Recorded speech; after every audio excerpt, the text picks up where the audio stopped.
Hey, this is Eli Campbell. You know, Steamboat is renowned worldwide for skiing, biking, and all that our natural playground has to offer. We're fortunate, though, that the natural beauty here attracts more than just outdoor enthusiasts. From local legends to world-class acts, amazing musicians regularly play the venues in our little corner of Northwest Colorado. Join me as I explore the stories and experiences of these talented artists who bring unforgettable performances to Steamboat. This is your Steamboat Sound Check. Welcome to the Steamboat Sound Check podcast presented by McCrite Progressive Dentistry. Eli Campbell here with you, and we are continuing our effort to highlight bands that are playing Schmiggities this winter. I am joined by a crew here, Jessica, Keith, Matt, Jake, and I believe Czekial of Jubilingo. How are you guys doing? Doing all right. Good. Doing great. Doing great. Great. Well, I know we are excited to see you come back to Steamboat, a place that you guys have played many times. Going back to the start, though, you guys have been a band about 10 years now. Started, Jessica, when you relocated to Denver, found some like-minded musicians. I'm curious, you're from Georgia. Was the intention to come to Colorado because of the music scene, or was that kind of just a side benefit of coming out here and finding people that wanted to play music with you? Yeah, so I moved, my band back home broke up, so took my little heartbroken self and moved out to Colorado. And, I'm obviously drawn to music. So, open mic nights, and I knew like two people out here, and one of the people introduced me to Jake here, and him and I started jamming some, and then we met Keith soon after. So yeah, and then Matt joined the team probably like 3 or 4 years. 2018. Yeah. So that happened in 2015. So I think that, right around maybe fall this year will be kind of like 10 years in Jubilingo. It's crazy to think about. But yeah, Matt joined a couple years later. I'm like a halfway. We kind of had like a Spinal Tap bass situation. We had one guy explode, and just You needed to turn it up to 11, so you got a bassist who could also play the trumpet. 11. Exactly. Matt is what, bass player number 5? We went through 5 bass players in like 3 years. That's how sufficient. Well, you've at least found one that has stuck with you. I'm curious though, Jake and Keith, when you met Jessica, how did the kind of Georgia girl influence the music that you guys were making here in Colorado at the time? Well, I came from Georgia too. At the time, I moved out right around the same time that Jessica did. And so we were kind of kindred spirits in that regard, when we first met down at Coyotes, right? Yeah. Coyotes Jam. So there was that bit of that Southern roots already there, and then Jake I'm from some of a different element. So. Yeah, I'm from Kansas, so I had moved out to Colorado just because I wanted to live in a big city after college and hopefully play some music. And so I've been doing a lot of different stuff, some funk, some jazz, some like African music. And so, meeting Jess really introduced me, I obviously knew about the Almonds and Southern rock, but I really gained a deeper appreciation at that point, I would say. So Matt, for you, when you met these guys a few years later, what was the attraction? Well, first of all, I met these guys at like a jam, and I had only played bass for 6 months, and I didn't actually know the notes on the neck. I was just kind of playing it with people, and Jake was like, "Oh, hey, look, you're pretty good," So and I was like, "Cool, sweet, I got a gig, nice." To tell the full story, we were so I also play in this. Matt and I play in this New Orleans band, the Brothers of Brass. And so Matt had just joined, and we were all hanging out after rehearsal or something at Brothers of Brass, and Matt picks up a bass and is just jamming. And as we said, we've been through like 5 bass players, and I'm like, that guy seems good enough. Like, let's give him a go. He's an amazing trumpet player too. That's his first instrument. So bass is sort of his second language, and he's been learning it really well. Doing the best things. Yeah. So it was literally like, oh, you can play notes on bass. I think we can. Oh my god! Because we were having some struggles with bass around. Yeah, it's that classic joke of bass player goes into a lesson, learns one note, goes into a lesson, learns another note, goes into a lesson, learns a third note, and then skips the last lesson because he got a gig. So the intention wasn't really to add horns to the band. It was to find a bass player, and the trumpet was kind of the extra gravy on top. Exactly. Pretty much. Yeah. Icing on the cake. Yep. Yeah. Mm. Right It's on. like he's a killing trumpet player, so why not just like pick up the horn every now and again when the feeling's right, you know? Kind of adds like an extra dynamic to the set where people are just like, I was not expecting the bass player to just like pick up this. They usually don't see it coming. Yeah. Well, and I've seen some videos where someone's playing your bass while you're playing. Oh, yeah. That's this guy. Yeah. There, that's what you add to the group as well. Yeah, Nice. 2 bass players, I guess, just in case. This weekend you're playing Schmiggity's. It's a venue you've played many times over the years. Most recently, I think in this past November. I know you've told the crowds at these shows before that it's one of your favorite places to play. I don't know if that's just band speak trying to play to the crowd, but what is it about Schmiggity's that you appreciate most? I mean, I'd say it's just a vibe, you know. There's just a lot of, you know, people there looking to have a good time. You know, good sound system, cool bartenders.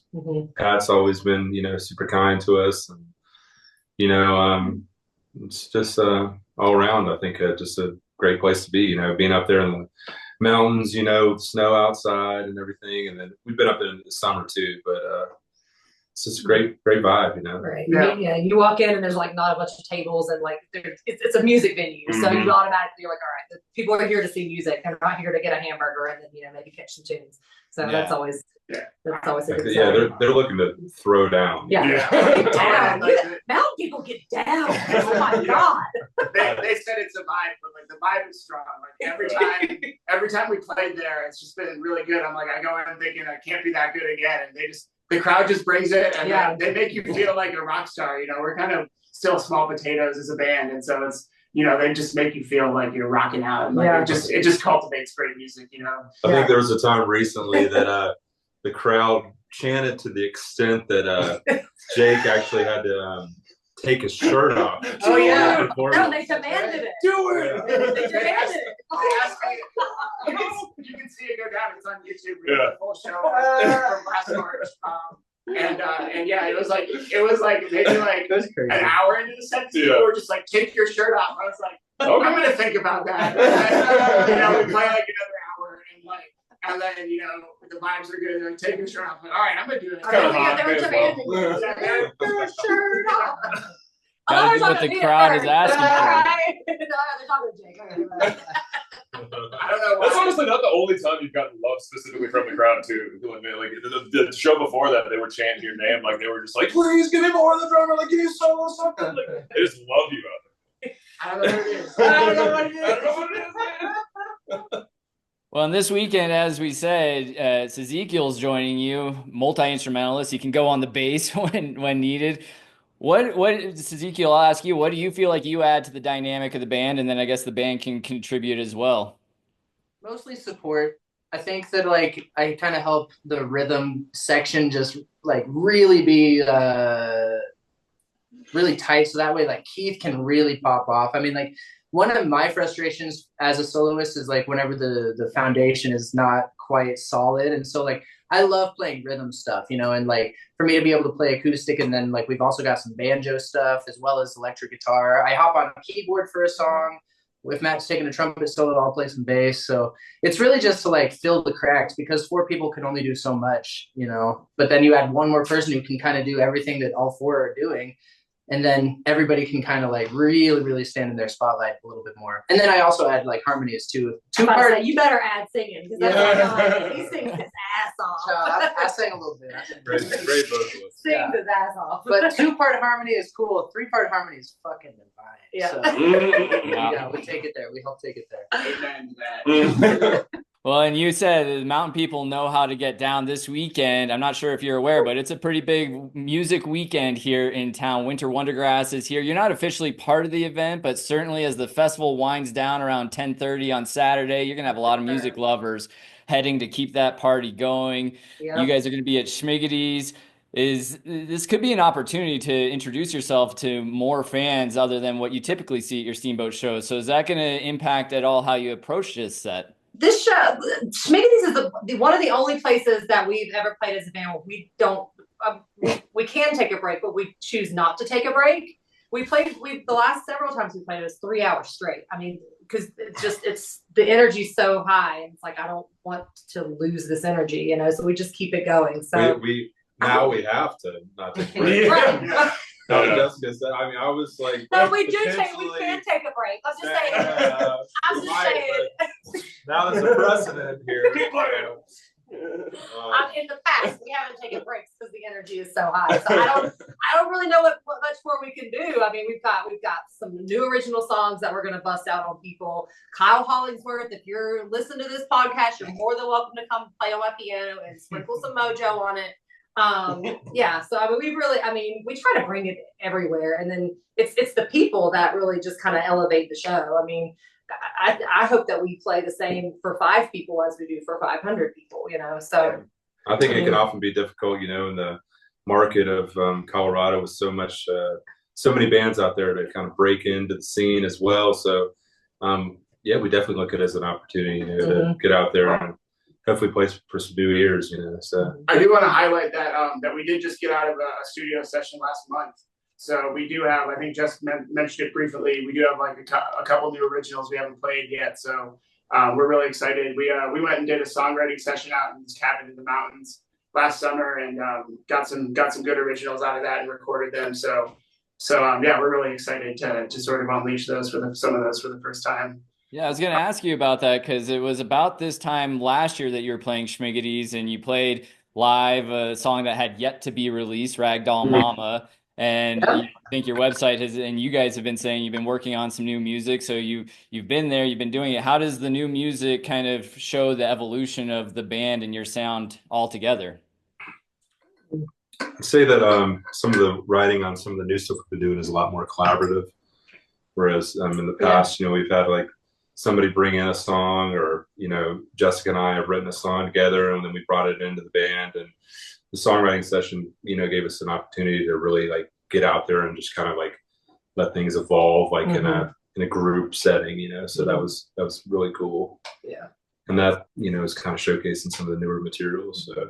And I do feel like, you know, after 10 years, you know, we've been playing, you know, we've played a lot of shows together, and I've really started to feel, especially, you know, through the songwriting session and the recording, I really feel like we're really developing like our sound. You know, when we first started, I think that there was like this question mark of like, what is the Jubilingo brand, and like what does that sound like? And I don't know if I can really explain it in words, but I just feel like we've developed like a way of doing things that's kind of uniquely ours. You know what I mean? So it's cool to see some songs come out into this fertile ground that's already there now, and you know, like I said, more like Keith said, more collaborative. But yeah, also I think that just the entire vibe of the band, it's more confident. Yeah, and so we kind of know what we're going for when we're writing songs now. So it's, you know, we're not masters of songwriting by any degree, but I feel like, you know, we've taken some steps forward, and it's exciting to see, you know, some of that coming to fruition. Cool. You. Speak for yourself. Well, and Keith, I have to point it out. I don't know if it is just because you were talking to somebody from Steamboat, but it looks like that shirt is an Ohana Steamboat t-shirt from what I can tell. It's a graphic that you only see on Ohana branded stuff. They have a location here and a location in Breckenridge. So I needed to point that out, that I was noticing. Yeah, definitely. Did you plan that? I did not plan that. No, I didn't even think play it off like you did. I mean, yeah, someone had that totally. Totally. This is a perfect plug time. Yeah. Serendipitous.